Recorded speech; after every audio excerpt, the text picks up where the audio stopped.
Hello everyone, in this video we will discussing about how to perform the Wi-Fi deauthentication attack using Node MCU ESP8266. Guys, నేను ఇక్కడ Wi-Fi deauthentication attack ని perform చేయడానికి ESP8266 Node MCU అనే chipset ని అయితే use చేస్తున్నాను. ఇది మీకు ఫ్లిప్కార్ట్ అండ్ అమెజాన్ లో కూడా అవైలబుల్ లో ఉంది. ఫ్లిప్కార్ట్ అండ్ అమెజాన్ లో ఏంటంటే 400 రూపీస్ లో అయితే ఉంటుంది. సో పర్చేస్ చేసుకోవాలనుకున్న వాళ్ళు పర్చేస్ చేసుకోండి. ఇంకా నేను దీనికి ఆల్టర్నేట్ గా ఇంకొక వెబ్సైట్ అయితే చెప్తాను. ముందుగా మీ ఫేవరెట్ బ్రౌజర్ని అయితే ఓపెన్ చేయండి. ఓపెన్ చేసిన తర్వాత సెర్చ్ బార్లో rubu.in అని సెర్చ్ చేయండి. సెర్చ్ చేసిన తర్వాత వెబ్సైట్ ఇంటర్ఫేస్ అయితే ఎలా ఉంటుంది. ఇక్కడ మీరు చూసుకున్నట్లయితే సెర్చ్ ఫర్ ప్రొడక్ట్స్ అని ఉంది కదా, అక్కడ ఏం చేస్తారంటే ESP8266 అని సెర్చ్ చేయండి. సెర్చ్ చేసిన తర్వాత కొంచెం క్రిందకి స్క్రోల్ చేసుకున్నారంటే ఫస్ట్ ప్రోడక్ట్ వస్తుంది ESP8266 నోడ్ MCU అని చెప్పి. దాన్ని ఓపెన్ చేయండి. ఓపెన్ చేసిన తర్వాత ఇక్కడ మన ప్రోడక్ట్ ప్రైస్ వచ్చేసి 285 రూపీస్. సో డెలివరీ ఛార్జెస్ ఒక 50 వేసుకున్న 385 రూపీస్ అయితే పడుతుంది. సో ఫ్లిప్కార్ట్ అండ్ అమెజాన్తో పోలిస్తే ఇది బెటరు. నేను కూడా ఇక్కడే ఆర్డర్ చేశాను. ఆర్డర్ అయితే డెలివరీ అయింది. నాకు 3 డేస్లో ఆర్డర్ అయితే డెలివరీ అయిపోయింది. ఎవరైనా పర్చేస్ చేసుకోవాలనుకున్న వాళ్ళు పర్చేస్ చేసుకోండి. సో ఇప్పుడు మీరు ఏం చేస్తారంటే మీకు డిస్క్రిప్షన్లో ఒక లింక్ అయితే ఇచ్చుంటాను. ఆ లింక్ ఓపెన్ చేయండి. ఓపెన్ చేసిన తర్వాత మీకైతే ఇలా వస్తుంది. ఇక్కడ మీరు చూసుకున్నట్లయితే నోడ్ MCU ఫ్లాష్ మాస్టర్ అని చెప్పి ఒకటి ఉంటుంది, ESP8266 డియాథర్ అని చెప్పి ఒకటి ఉంటుంది. ముందుగా మీ ఈ 2 ఫైల్స్ని అయితే మీరు డౌన్లోడ్ చేసుకోండి. చేసుకున్న తర్వాత ఫస్ట్ ఏం చేస్తారంటే నోడ్ MCU ఫ్లాషర్ అని ఉంది కదా, దాని మీద డబుల్ క్లిక్ ఇవ్వండి. డబుల్ క్లిక్ ఇచ్చిన తర్వాత ఇక్కడ ఏం చేస్తుందంటే మీది విండోస్ 32 బిట్టా లేదంటే విండోస్ 64 బిట్టా సెలెక్ట్ చేసుకోమంటుంది. నాది విండోస్ 64 బిట్ కాబట్టి నేను విండోస్ 64 బిట్ సెలెక్ట్ చేస్తున్నా. సెలెక్ట్ చేసిన తర్వాత ఇక్కడ రిలీజ్ అని ఉంటుంది, దాని మీద క్లిక్ చేయండి. ఇక్కడ క్లిక్ చేసిన తర్వాత ESP8266 ఫ్లాషర్ అని ఉంటుంది. దీన్ని ఏం చేస్తారంటే డబుల్ క్లిక్ ఇచ్చండి. డబుల్ క్లిక్ ఇచ్చిన తర్వాత ఇన్స్టాల్ చేసుకోమని అడుగుతుంది. నేను ఆల్రెడీ ఇన్స్టాల్ చేశాను కాబట్టి నాకు రన్ అని అడుగుతుంది. ఏం లేదు, మీరు జనరల్గా నెక్స్ట్ కూడా ఇన్స్టాల్ చేసేసుకోండి. ఇన్స్టాల్ చేసుకున్న తర్వాత ఇంటర్ఫేస్ అయితే మీకు ఎలా అయితే ఉంటుంది. ఇప్పుడు ఇక్కడ మీరు చూసుకున్నట్లయితే కాంపోర్ట్ అని ఉంటుంది. ఈ కాంపోర్ట్ అనేది ఇక్కడ మీకు సెలెక్ట్ కాంపోర్ట్ అని ఉంటుంది. ఇక్కడ కాంపోర్ట్ మీకు రాదు, ఎందుకంటే మీరు ESP8266 ని మీరు కనెక్ట్ చేయాల. ఇప్పుడు మీరు ఏం చేస్తారంటే మీ ESP8266 ని B టైప్ కేబుల్తో మీ ల్యాప్టాప్ కానీ మీ పవర్ బ్యాంక్ కానీ కనెక్ట్ చేయండి. కనెక్ట్ చేసిన తర్వాత 1 సెకండ్ నేనైతే కనెక్ట్ చేసి అయితే చూపిస్తాను.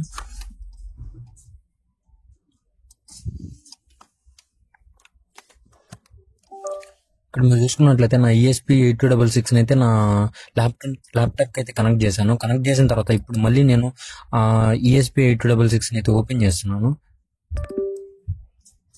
ఇక్కడ చూసుకున్నట్లయితే పోర్ట్ అయితే వచ్చింది, కాంపోర్ట్ అనేది వచ్చింది. ఇప్పుడు మీరు ఏం చేస్తారంటే కాన్ఫిగ్ అని ఉంది కదా, దాని మీద క్లిక్ చేయండి. క్లిక్ చేసిన తర్వాత ఇక్కడ గేర్ ఐకాన్ కనబడుతుంది కదా, ఆ గేర్ ఐకాన్ మీద క్లిక్ చేసి ఇంతకుముందు మీకు డిస్క్రిప్షన్లో ESP8266 డియాథర్ అనే ఫైల్ ఇచ్చాను.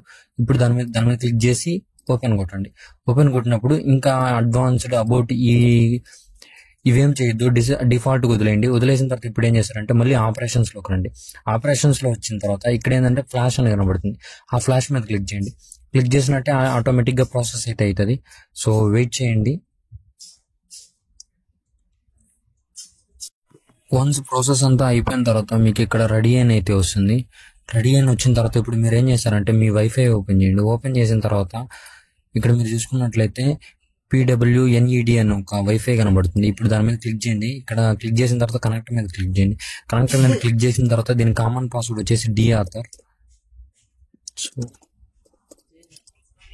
డియాథర్ పాస్వర్డ్ ఎంటర్ చేసిన తర్వాత కనెక్ట్ కొట్టండి.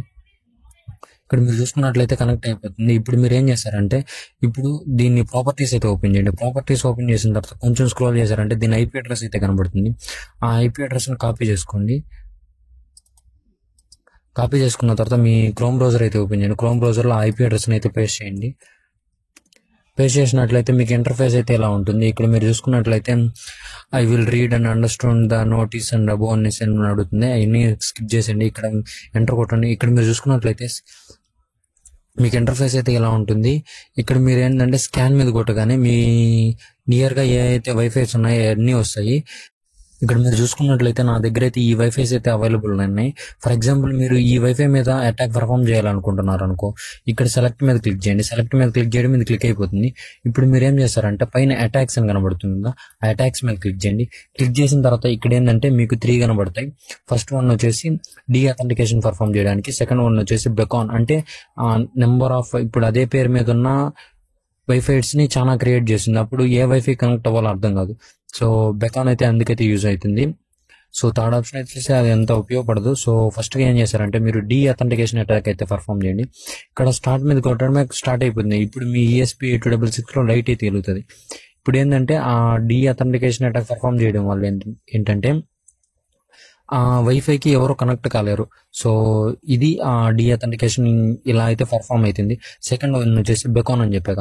సో ఇది ఎలా వర్క్ అవుతుంది అంటే పైన ఏంటంటే మీకు ఈ నేమ్ కనబడుతుంది కదా వైఫై నేమ్, దాన్ని కాపీ చేసుకోండి. కాపీ చేసుకున్న తర్వాత కొంచెం స్క్రోల్ చేశారంటే ఇక్కడ SSID అని కనబడుతుంది. ఆ SSID ప్లేస్ లో మీరు కాపీ చేసుకున్న వైఫై ఐడిని అయితే ఇక్కడ నేమ్ అయితే ఇక్కడ పేస్ట్ చేయండి. పేస్ట్ చేసిన తర్వాత ఇక్కడ నెంబర్ ఆఫ్ క్లోన్స్ అని అడుగుతుంది. నేనైతే 30 అయితే ఇస్తాను. 30 ఇచ్చిన తర్వాత యాడ్ కొడుతున్నాను. యాడ్ కొట్టిన వెంటనే ఇప్పుడు నాకేంటంటే 1 సెకండ్, ఇప్పుడు యాడ్ కొడుతున్నాను. యాడ్ కొట్టడమే.